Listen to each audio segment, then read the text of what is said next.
Yahoo! Hello, hello, hello mga masters and mga ka-G!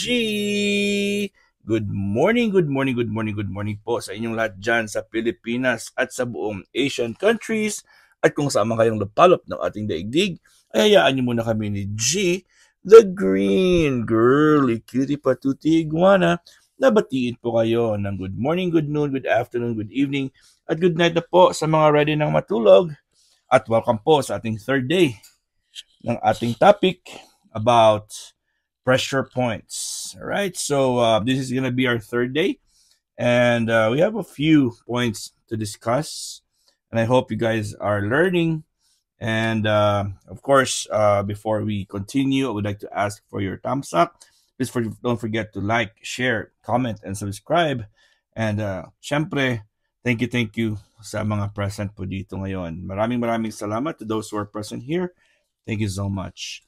All right, so we already discussed 4 points that we can use to help alleviate and relieve headaches.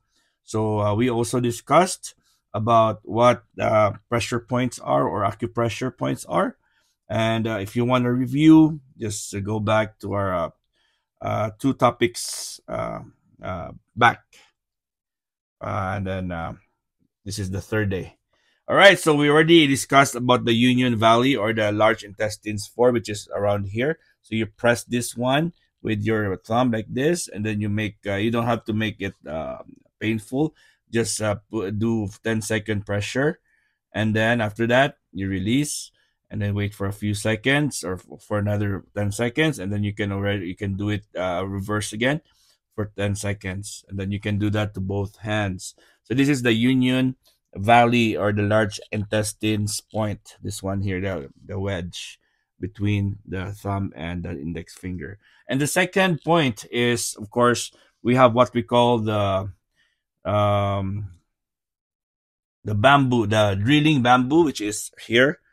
The junction, the points are located at the indentation on either the sides of the spot where the bridge of the nose and the eyebrows meet. So dito po siya. So press mo lang siya using your 2 index fingers for 10 seconds, and that will release a lot of pain, of course, sa ating pressure sa ating mata at saka sa ating sinuses. And the third is the what we call the gates of consciousness, which is located here at the back. The back dito po at ayun, that's also a good I'll turn this off first so I can show you the picture. Ayan po siya. So, sa likod po yan ng ating batok, di ba? So yan naman po ay point po naman po siya. It's called the Gate of Consciousness or the Gallbladder 20, GB20, located at the base of the skull in the parallel hollow areas between the 2 vertical neck muscles. Ayan, sa vertical neck muscles. Ayan, pag na-press mo po yan, ang ganda-ganda ng feeling. Mas na-release po yung iyong tension sa iyong sa sakit ng iyong ulo. Okay? So that is really good for to relieve headaches and tension in the neck. And of course, ang third natin is ang ating next natin is yung fourth at ayan, no? Yung fourth na pressure point is yung ating dito. Dito po yan. Ang tawag po dyan is the third eye or the yin tang. Okay? Point. The yin tang point. It can be found between your eyebrows where the bridge of the nose meets the forehead. So ito po. Yan, ito po. Ipapress mo po siya. Use the index finger of one hand to apply firm pressure to the area for 1 minute. 1 minute nyo po gagawin po yan, ha? Okay, the firm pressure applied to the third eye pressure point is thought to relieve eye strain and sinus pressure that often cause headaches. Ayan po, na-discuss natin yung kahapon. And let's proceed po sa fifth na pressure point, which is called the shoulder well. The shoulder well or the GB, Gallbladder 21. GB21 is located at the edge of the shoulder. So dito po sa likod natin, yung edge ng shoulder natin. Ito naman yan, halfway between your shoulder point and the base of your neck. So ito po, pakita ko sa inyo yung itsura niyan, ng ating point na yan. Ito po siya, yan. So that's what we call the shoulder well. Yan po siyang dalawang point na yan. Okay? So, shoulder well na yan or GB21. Yan po. Paano gagamitin po yan? Use the thumb of one hand to apply firm pressure to this point for 1 minute. So, parang gaganin mo yung likod mo, parang gaganin mo. Yan. Oh, sarap talaga ng feeling. So, syempre, may tao sa likod mo, gaganon. Pwedeng i-press, parang nakaharap ka, nakatalikod siya sa akin, so gaganin mo yung point na yan using your thumb. Then, switch and repeat on the opposite side. So, pwede mo ng isang side lang, pressure point for 1 minute. So, and then sa kabila naman po isa. Pwedeng, wag lang sabayin daw. Isa-isa lang po. Applying firm touch to the shoulder well, pressure point can help relieve stiffness in the neck. So, syempre, yung stiffness sa ating neck, okay, and shoulder, relieving neck pain and preventing headaches caused by the kind of sensation. So, makaka-relieve po yan kasi yung ating muscles po, what happens is if you have tight muscles on the neck or on the spinal pressing the spinal nerves, it can cause a lot of sensation. So pwede yan from the tip of your head to the tip of your toe, including the fingers and the toes. So marami po yan kasi syempre mahaba po yung connection po ng ating spinal nerves.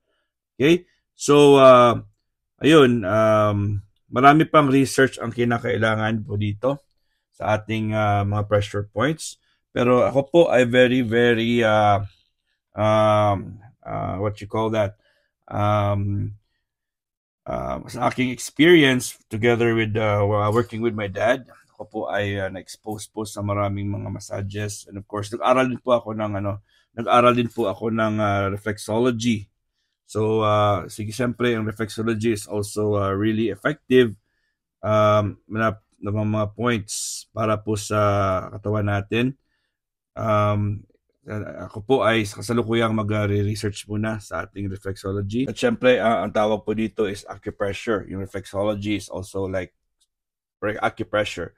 So dahil po ako ay nag-work sa aming clinic, sa acupuncture clinic, ako po ay nakakapag-massage din po ng mga pasyente, which, and then in fact, nag-study rin ako sa Pilipinas nung after graduate ko po ng pag-nursing ko.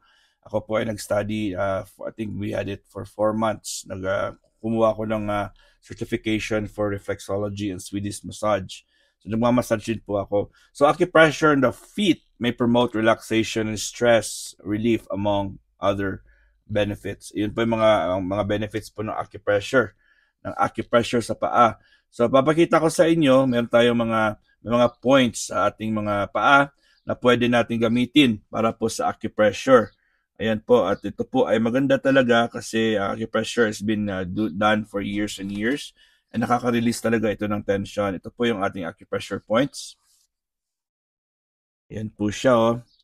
Ayan. So makikita niyo po may mga points po dyan na para sa ating brain, sa ating side neck, ankle, mga ganon. Diba? Marami po mga para sa mata. Marami po yung mga tenga, sa pituitary gland, di ba? So iba't iba points po yan. So yun po, makakatulong po talaga ang acupressure, mga masters. So spine, bladder, small intestine. So pwede kayo mag-download niyan sa ating or pwede niyo i-click ang description below. So you can go straight to this site kung anong aking source. So part na po ito, lumabas na po tayo. Tapos na po yung topic natin kanina about headaches, pressure, those points for headaches. So, ito po ang acupressure lang naman aking i-introduce. Okay? So, foot reflexology or acupressure is a treatment that has been practiced for centuries. Tagal na po ito. It involves applying pressure to different points of the bottoms of the feet. So sa paa po yun, acupressure point sa paa. According to the traditional Chinese medicine or the TCM, okay, these points correspond to different areas of the body. Ayan na pinakita ko sa inyo kanina. Okay, they are believed to have multiple benefits, including reducing stress, aiding digestion, and promoting sound sleep. So marami po ang maitutulong po ito sa atin. So syempre, discuss din natin yung reflexology. So reflexology is a commonly known as the holistic practice performed on the feet. Says, sabi po ni Brian Goodwin, ito pong isa pong esthetician, okay, herbalist and international educator at Eminence Organic Skincare. Sa pangalan ng tao yan, si Brian Goodwin. The concept is that there are meridian points on the feet that correspond with various organs in the body. It's also like the meridians. That's what we use also in the field of acupuncture. Okay? So, yan po, introduction na po yan. Bukas ay i-discuss na naman natin ulit ng ating reflexology. And this is a very, very good topic, mga masters and mga ka-G, because this is really good para po ay matulungan po tayo, lalo na kung pagod kayo or may stress or may digestion problems. So please spread this content, and I really appreciate po yung mga tulong nyo, yung presence nyo po, at syempre at ma-apply nyo rin po ito sa mga partners nyo, sa mga loved ones nyo. Massages po yan, mga reflexology. Alright, so for now, i-invite ko muna kayo. Mamaya po 11 o'clock a.m. Philippine time. Of course, it's Sunday again. Happy Sunday.